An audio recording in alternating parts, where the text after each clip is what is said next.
Hi കൂട്ടുകാരെ, ഞാൻ ദേവഗംഗ ശരൺ. ഇത്തവണ ഒരു വ്യത്യസ്ത വീഡിയോയുമായാണ് ഞാൻ വന്നിരിക്കുന്നത്. കാനനപാതയിലൂടെ എരുമേലി മുതൽ ശബരിമല വരെയുള്ള ഒരു കാൽനട യാത്ര. പമ്പ മുതൽ സന്നിധാനം വരെ ഒരുപാട് വീഡിയോകളുള്ളത് കാരണം ഞാൻ വലിയാനവട്ടം വരെയുള്ള വീഡിയോകളാണ് ഇതിൽ ചേർത്തിരിക്കുന്നത്. അപ്പോൾ നമുക്ക് വീഡിയോയിലേക്ക് പോകാം. ആദ്യമായി കാണുന്നത് എരുമേലി ശ്രീധർമ്മശാസ്താ ക്ഷേത്രമാണ്. സാമാന്യ നല്ല തിരക്കാണ് ഇവിടെ. എല്ലായിടത്തും തൊഴുത് കാണിച്ചു കിട്ടും.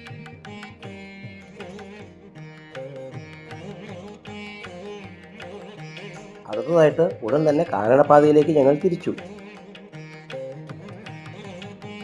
ഫോറസ്റ്റ് ഗേറ്റ് വരെ ഓട്ടോയിലാണ് ഞങ്ങൾ പോയത്.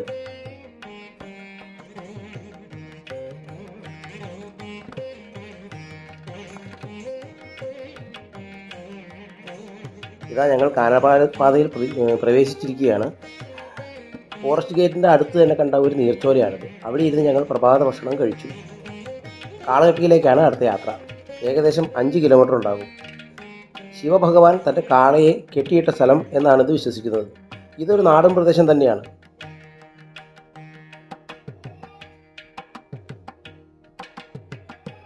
കാളകെട്ടി എത്തുന്നതിന് മുമ്പ് കണ്ട ചെറിയൊരു നീർച്ചോലയാണിത്. അവിടെ ഞങ്ങൾ കാൽ കഴുകി പിന്നീട് വീണ്ടും അവിടെ നിന്ന് അമ്പലത്തിലേക്ക് നടന്നു.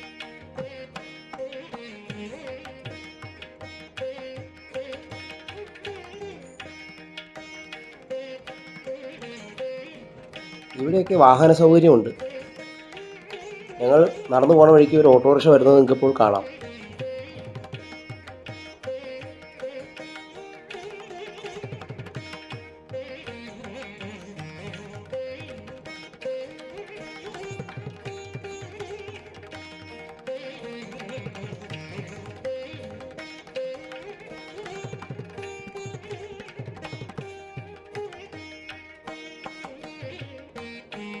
ഇതാ നമ്മൾ അമ്പലത്തിൻ്റെ അടുത്ത് എത്തിക്കൊണ്ടിരിക്കുകയാണ്.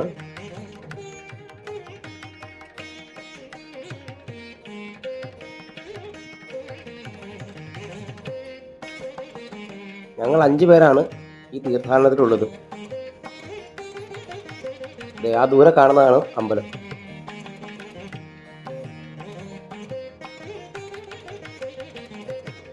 വഴിയിൽ ധാരാളം തേക്ക് മരങ്ങൾ കാണാം.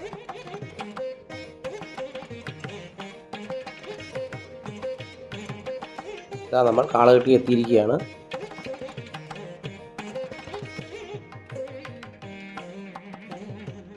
ധാരാളം വിറകുകളൊക്കെ കൂട്ടിയിട്ടുണ്ട് ഇവിടെ. ഇവിടുത്തെ ആവശ്യങ്ങൾക്ക് കത്തിക്കാൻ വേണ്ടിയായിരിക്കും വിറകൊക്കെ. ധാരാളം തീർത്ഥാടകർ വരുന്നതല്ലേ, അപ്പോൾ ഈ ചെറിയൊരു ഇടത്താവളമായിട്ടും ഇത് ഉപയോഗിക്കാറുണ്ട്.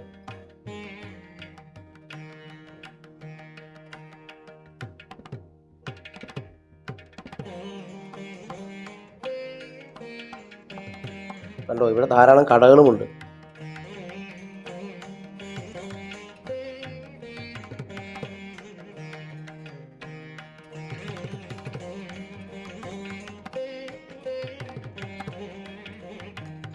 ഇതാ ഞങ്ങൾ അമ്പലത്തിലേക്ക് പ്രവേശിക്കുകയാണ്. ഈ പടിക്കെട്ടുകൾ കയറി വേണം അമ്പലത്തിലേക്ക് കയറാൻ.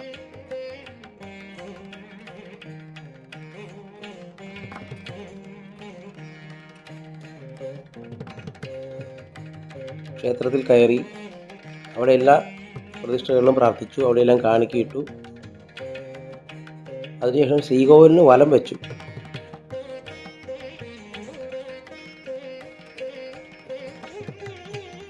വൃത്താകൃതിയിലാണ് അമ്പലം രൂപകൽപ്പന ചെയ്തിരിക്കുന്നത്.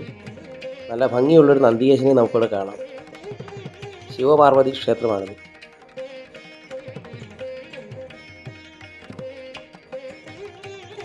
കുറേ ഉപപ്രതിഷ്ഠകളുമുണ്ട്. സർപ്പം, ഗണപതി എല്ലാം ഉണ്ട്.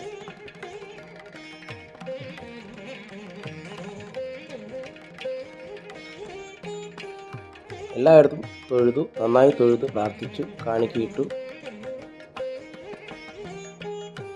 അതിനുശേഷം ഞങ്ങൾ അമ്പലത്തിൻ്റെ പുറത്തേക്ക് ഇറങ്ങി.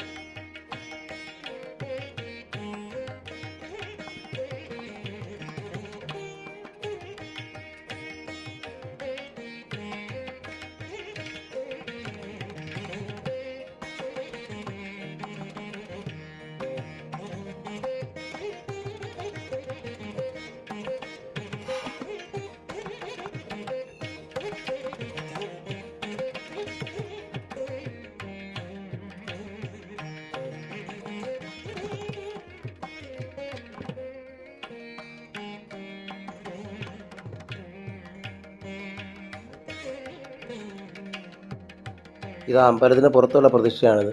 അവിടെയും പ്രാർത്ഥിച്ചു, കാണിക്കയിട്ടു.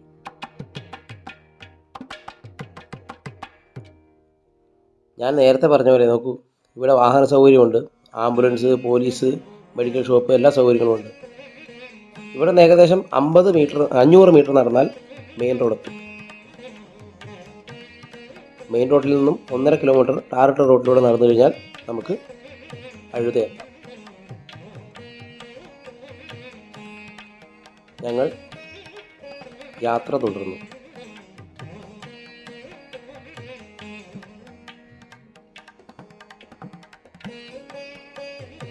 നമ്മൾ മെയിൻ റോഡിൻ്റെ അടുത്തെത്തിയിരിക്കുകയാണ്. അവിടെയും ചില വാഹനങ്ങൾ നിർത്തിയിട്ടിട്ടുണ്ട്. അമ്പലത്തിൻ്റെ ആർച്ചാണ് ആ കാണുന്നത്, ദൂരെ കാണുന്നത്. ഏതായാലും നല്ല വെയിലാണ്. ഇനി കുറച്ച് ദൂരം നല്ല വെയിലൂടെയാണ് യാത്ര. കാരണം ടാറിട്ട വഴിയാണ്, മെയിൻ റോഡാണ്.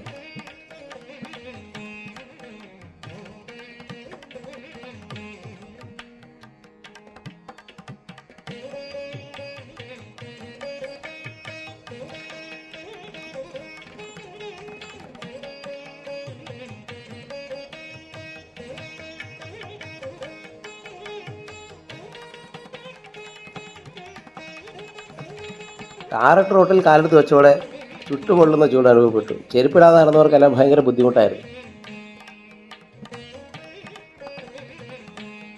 അതുകൊണ്ട് ഞങ്ങൾ ഇത്രയും വേഗം നടന്നു, നല്ല സ്പീഡിൽ തന്നെ നടന്നു. കാരണം അത്രയ്ക്ക് ചൂടായിരുന്നു ടാർ റോഡിൽ.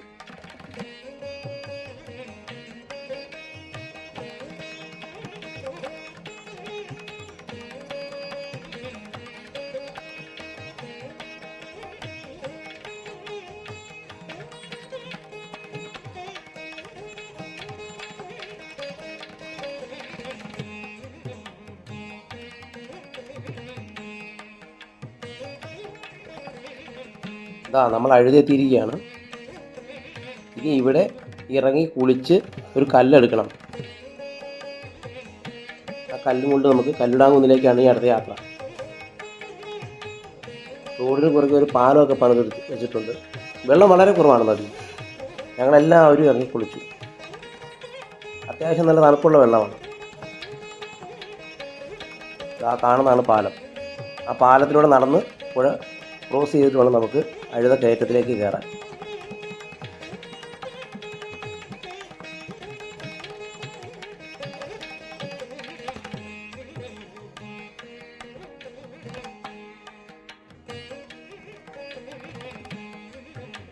ഇതെല്ലാവരും ഇറങ്ങി കുളിക്കാൻ ഇറങ്ങുന്ന രംഗമാണ് ഈ കാണുന്നത്. എല്ലാവരും ഇറങ്ങി കുളിച്ചു, കല്ലും എടുത്തുകൊണ്ട് തിരിച്ചു വന്നു.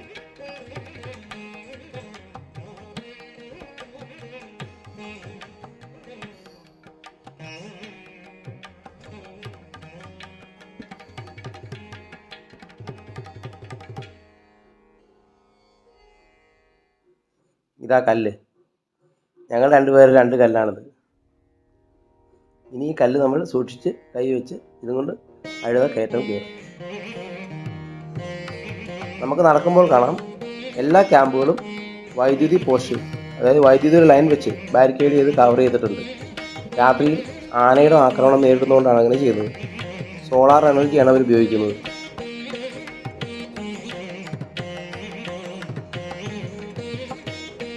ഇനി നമ്മൾ അഴുത കയറ്റം തുടങ്ങുകയാണ്. നമ്മൾ കാനനപാതയിലൂടെ നടന്നു പോകുമ്പോൾ ഏറ്റവും വലിയ കയറ്റം അഴുതയാണ്. ഏറ്റവും ബുദ്ധിമുട്ടുള്ള കയറ്റവും അഴുതയാണ്. ഇടയ്ക്കൊക്കെ അവിടെ ഇവിടേക്ക് ഇരുന്ന് വിശ്രമിച്ച് വെള്ളമൊക്കെ കുടിച്ച് ഞങ്ങൾ പതുക്കെ കയറി.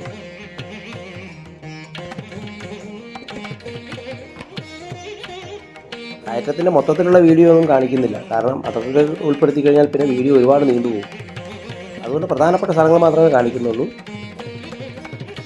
ഞങ്ങളെ കവർ ചെയ്ത് പോകുന്ന വേറൊരു അയ്യപ്പൻ നല്ല സ്പീഡിലാണ് പോകുന്നത്.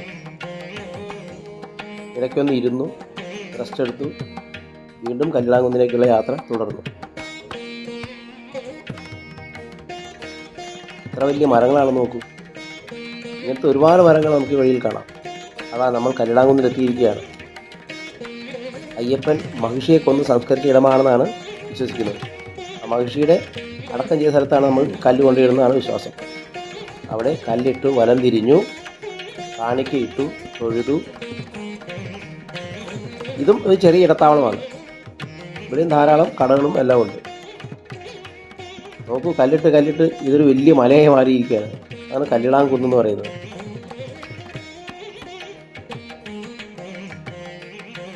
ഏതായാലും കയറ്റം കയറിയതിൻ്റെ ക്ഷീണം എല്ലാവർക്കും ഉണ്ടായിരുന്നു. നല്ല വലിയ കയറ്റമാണ്. അതായത് കുറച്ച് വിശ്രമിച്ചു. അതിനുശേഷം വീണ്ടും ഞങ്ങൾ നടന്നു.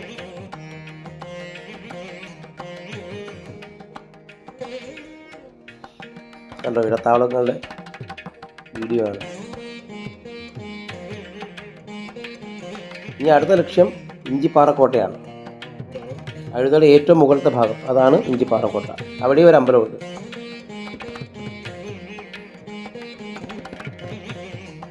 അഴുത ടോപ്പ് എന്നാണ് അറിയപ്പെടുന്നത്. ഇഞ്ചിപ്പാറക്കോട്ട കഴിഞ്ഞാൽ പിന്നെ അഴുത ഇറക്കമാണ്. വഴിയിൽ വെച്ചൊരു കുരങ്ങനെ കണ്ടു, അതാണ് ഈ കാണിക്കുന്നത്. ഇതാ നമ്മൾ ഇഞ്ചിപ്പാറക്കോട്ട എത്തിയിരിക്കുകയാണ്. അഴുത ടോപ്പിൽ നമ്മൾ എത്തി. അവിടെയും ഈ പറഞ്ഞ പോലെ അമ്പലത്തിനുള്ളിൽ കയറി പ്രാർത്ഥിച്ചു, കാണിക്കയിട്ട്, തൊഴുത്, തേങ്ങ അടിക്കേണ്ട സ്ഥലത്ത് തേങ്ങ അടിച്ചു.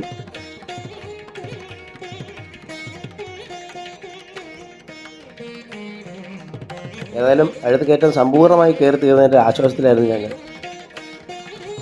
ഇനിയിപ്പോൾ ഇറക്കമാണല്ലോ, അത്ര ബുദ്ധിമുട്ടില്ല. അഴുത ഇറക്കി ഇറങ്ങി ചെന്ന് കഴിഞ്ഞാൽ അടുത്ത നിരപ്പ് സ്ഥലം എത്തുമ്പോൾ മുക്കുഴിയാണ്.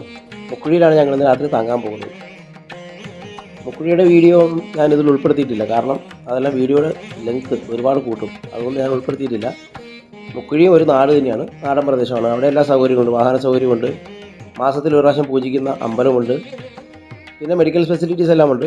അവിടുന്ന് ടാർ ചെയ്യാത്തൊരു വഴിയുണ്ട്. 3 കിലോമീറ്റർ പോയി കഴിഞ്ഞാൽ മുണ്ടക്കയം റൂട്ടിലേക്ക് നമ്മൾ എത്തും. പ്രധാനപ്പെട്ട റൂട്ടിലേക്ക് എത്തും. മുക്കുഴിയിൽ നിന്നും 18 കിലോമീറ്ററാണ് ഇനി നമുക്ക് പമ്പയിലേക്കുള്ളത്. അതായത് ഏകദേശം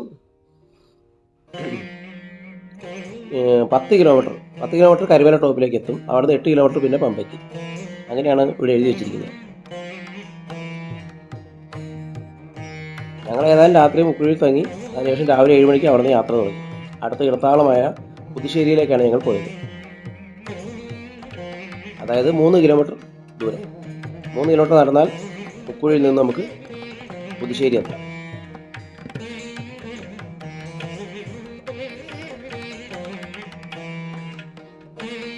പുതുശ്ശേരി എത്തുന്നതിന് മുമ്പ് കണ്ട ചെറിയൊരു നീർച്ചോല.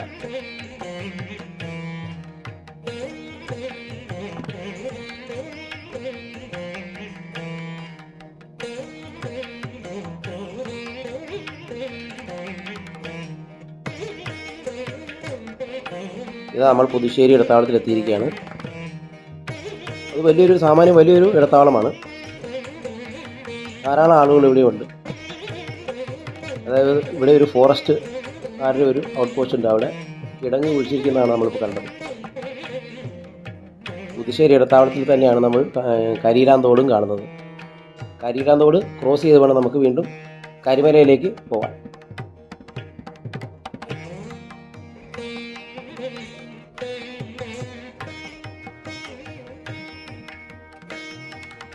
നമ്മൾ ഈ ഇറക്കം ഇറങ്ങി ചെല്ലുന്നത് കരിയിലാന്തോട്ടിലേക്കാണ്.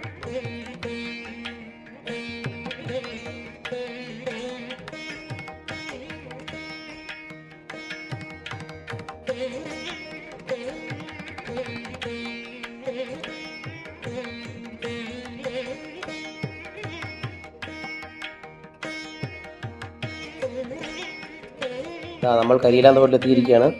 കരിയിലാന്തോട് നടന്ന് ക്രോസ് ചെയ്യണമെങ്കിൽ മണൽച്ചാക്ക് നിറച്ചിട്ടിട്ടുണ്ട്. അതിലൂടെ വേണം നമ്മൾ നടന്നു പോകാൻ. ആ തോട്ടിൽ ശ്രദ്ധിച്ചാൽ അറിയാം, നല്ല തണുപ്പുള്ള വെള്ളമാണ്. നിറയെ ഉരുളൻ കല്ലുകളാണ്. കുറേ ആളുകൾ കുളിക്കുന്നുണ്ട്.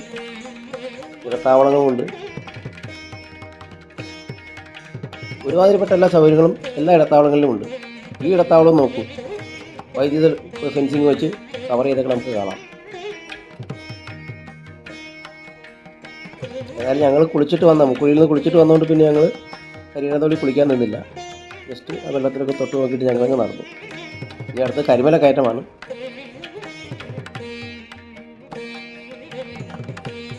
കണ്ട ഉരുളൻ കല്ലുകൾ എന്തോരാണ്, നല്ല ഭംഗിയുള്ള കല്ലുകളാണ്.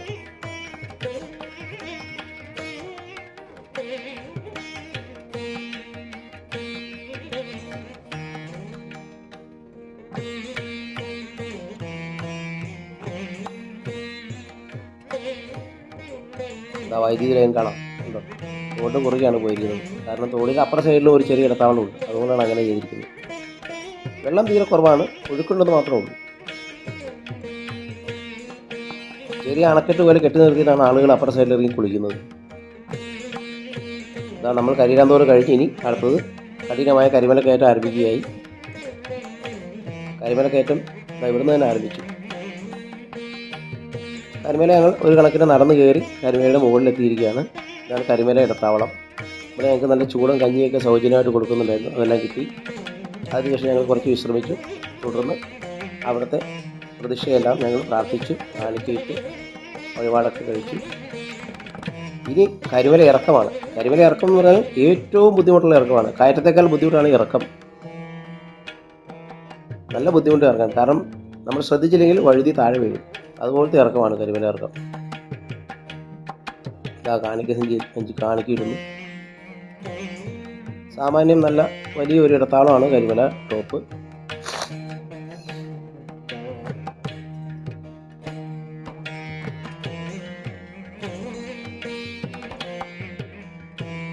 ഫോറസ്റ്റിൻ്റെ ഒരു പെർമനന്റ് ഔട്ട് പോസ്റ്റ് ഇവിടെയുണ്ട്, ഒരു ബിൽഡിങ്.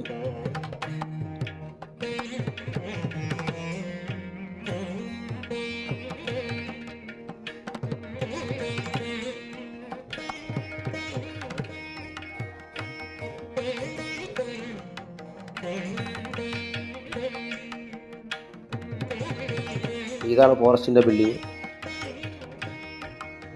ഇടത്താവളങ്ങൾ കുറേയൊക്കെ പണിയുന്നേ ഉള്ളൂ. കുറേയൊക്കെ പണി കഴിഞ്ഞു. ശരിക്കുള്ള തിരക്ക് വരാൻ പോകുന്നുള്ളൂ. ഞങ്ങൾ നവംബർ 27-ാം തീയതിയാണ് പോയത്.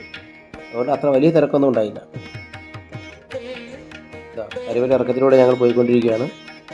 ഇറക്കത്തിൻ്റെ മുഴുവൻ വീഡിയോ ഒന്നും എടുത്തിട്ടില്ല. പാമ്പാ നദി കാണുമ്പോഴുള്ള വീഡിയോ മാത്രം എനിക്ക് കാണിക്കുകയുള്ളൂ.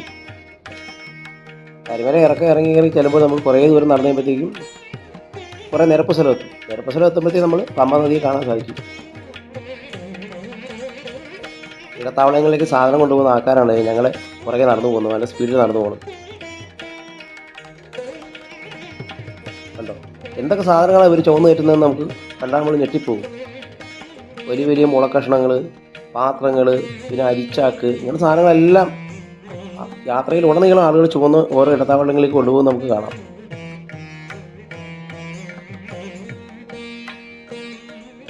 പിന്നെ കരിമല ഇറങ്ങുമ്പോഴത്തേക്കും വേറൊരു പ്രശ്നമുള്ളത്, നല്ല രീതിയിൽ അട്ടപിടുത്തമുണ്ടായിരുന്നു. കുളയട്ട, എല്ലാവരുടെയും കാലിൽ കുളയട്ട പിടിച്ചു. 3-4 അട്ടയൊക്കെ പിടിച്ചു.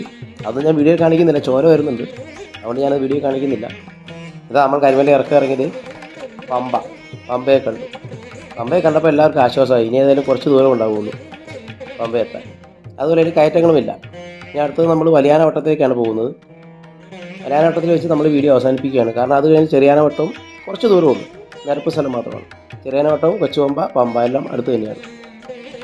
വലിയാനവട്ടത്ത് വെച്ച് നിർത്തുവാണ് വീഡിയോ. കാരണം വലിയാനവട്ടത്ത് വെച്ചിട്ട് ഇരുമുടിക്കൊട്ടെല്ലാം എടുത്ത് തലയിലൊക്കെ വെക്കണം. അപ്പോൾ എല്ലാവർക്കും വീഡിയോ പിടിക്കാനൊക്കെ ബുദ്ധിമുട്ടാവും. അതുകൊണ്ട് അവിടെ വെച്ച് നിർത്തുവാണ്.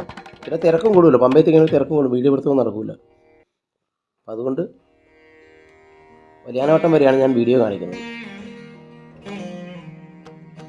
ഇപ്പോൾ പമ്പയുടെ സൈഡിലൂടെ നടന്ന് നമ്മൾ പതുക്കെ വലിയാനവട്ടത്തെത്തി.